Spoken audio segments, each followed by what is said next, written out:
ಹಾಗಾದ್ರೆ ನಿನ್ ಲೈಫಲ್ಲಿ ನನ್ನ ಅವಶ್ಯಕತೆ ಇಲ್ಲ ಅನ್ಸುತ್ತೆ. ನನ್ನ ಮರ್ತ್ಬಿಡು. ಆಯ್ತೋಗೆ, ನಂಗೂ ನಿನ್ನ ಅವಶ್ಯಕತೆ ಇಲ್ಲ. ನಾನ್ ನಿನ್ನಿಂದ ಬಿದ್ದಿರ್ಲಿಲ್ಲ, ನೀನೇ ನನ್ನಿಂದ ಬಂದಿದ್ದು. ನೀನು ನನ್ನನ್ನು ಮರ್ತು ಬಿಡು.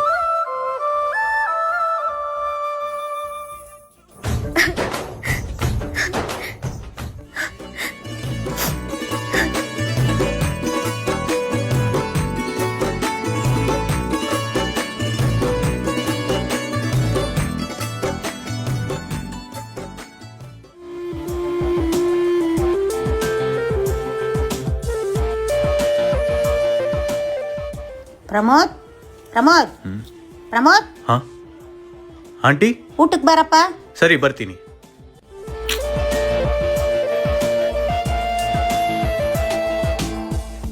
ತಗೊಳಪ್ಪ. ಹರ್ಷಿತಾ, ಬಾ ಊಟ ಮಾಡು. ನಂಗೆ ಊಟ ಬೇಡ. ಹಾ, ಏನಾಯ್ತು ಇವಳಿಗೆ?